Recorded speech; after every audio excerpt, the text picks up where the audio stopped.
everybody, I'm Erin Dobbs. And I'm Chris Savage. Welcome to AMA Air.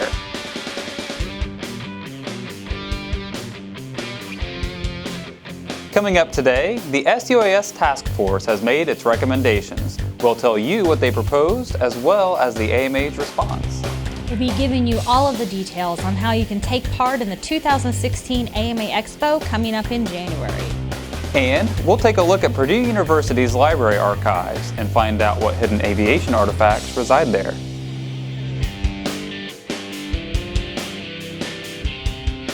Thanks again for joining us here on AMA Air.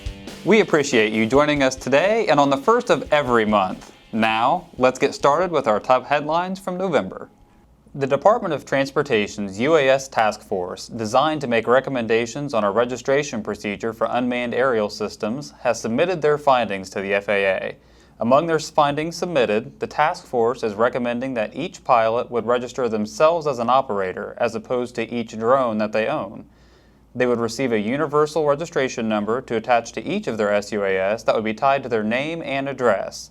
In addition, it's recommended that any aircraft under 250 grams, or around half a pound, would be exempt from the registration process, and that the minimum age to register would be set at 13 years old. The AMA, who is represented on the task force, responded to the announcement in a statement saying, "Unfortunately, as written, these recommendations would make the registration process an unnecessary and unjustified burden to our 185,000 members, who have operated harmoniously within the aviation community for decades and who register and provide their personal contact information when they join the AMA. For this reason, AMA wanted to include dissenting comments in the final task force report, but was prevented from doing so." You can read the full statement from the AMA at www.modelaircraft.org/gov. When most pilots think of building a model aircraft, balsa comes to mind. But today, more and more models are being crafted out of foam. Earlier this month, Model Aviation magazine hosted a live webcast on the topic of building with foam, hosted by Model Aviation Editor-in-Chief Jay Smith and featuring author and contributor Keith Sparks. The webcast covered a variety of topics and took questions live on the air from listeners.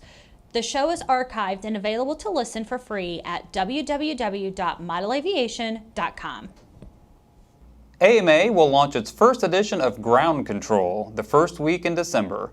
This new e-newsletter is geared to provide important and specific information to club officers, contest directors, leader members, and associate vice presidents. Members who don't currently hold any of these positions but are still interested in the information being provided will have the option to subscribe as well. For more information on the new Ground Control newsletter, visit air.modelaircraft.org.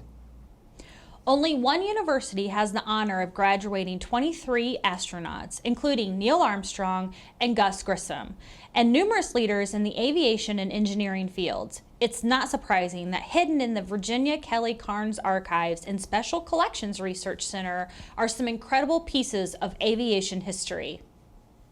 We have a tremendous history in aerospace and aviation.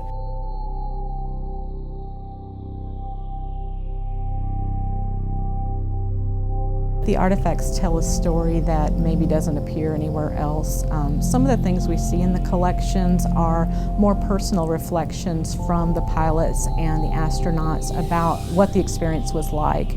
And it really can put you in the moment and also inspire students today to think about, Neil Armstrong was just a student at Purdue just like me, and he wanted to go on to greatness, and he was able to with his Purdue degree, so I can do that as well. One of the factors in the astronauts giving their materials to us was not only to preserve them, but so that students could see this really could be me. And, if I dream big, I could do this with my Purdue degree. And I think that really has been important to the astronauts to feel like they're giving back to their alma mater that way. Beautiful leather helmet that she had.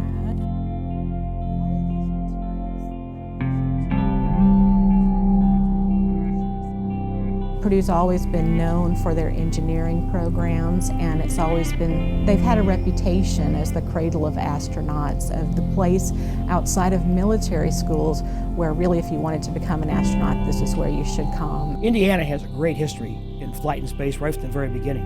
Many of the early flights done by the Wright brothers and gliders were done in northern Indiana along the beaches up there. at the start of the 20th century. The Wright brothers, of course, lived in Indiana. Orville Wright grew up here. Wilbur Wright was born in Indiana, graduated high school in Indiana. They first became interested in flight while they were in Indiana. So I always say, Ohio claims to be the birthplace of aviation, and North Carolina, the first flight state. Well, Indiana is the birthplace of aviation and first flight. There's still time to get your tickets for the 2016 AMA Expo in California. That's right. The AMA will be taking over the Ontario Convention Center on January 8th through the 10th. We've got an incredible event lined up for everyone. In addition to the exhibitors out on the show floor, we will have a fantastic lineup of speakers, including the team from the Neil Armstrong Flight Research Center at NASA, Adam Woodworth, the technical lead on Google's Project Wing, and the guys from FlightTest.com, who will be holding a Q&A session as well as running the Family Make and Take area this year. AMA Expo is geared around the family. Get your advance tickets while you can. There's so many things that are going to be going on. Special exhibits, including our new drone cage, all of the guest speakers. It's really going to be fun. And yes, for those that are wondering, the AMA Air crew is going to be on hand covering the event and conducting interviews live on the show floor. Stop by and say hello. Tickets start at $13. You can visit www.amaexpo.com and get yours today. And remember, you can still get advance tickets all the way through January 6, 2016. That's all we have for this episode of AMA Air. We truly hope you've enjoyed your look at the news around the hobby. Be sure to like and subscribe if you haven't done so already, and if you're not yet a member of the Academy of Model Aeronautics, head over to www.modelaircraft.org and sign up today. And of course, join us again next month for another edition of AMA Air.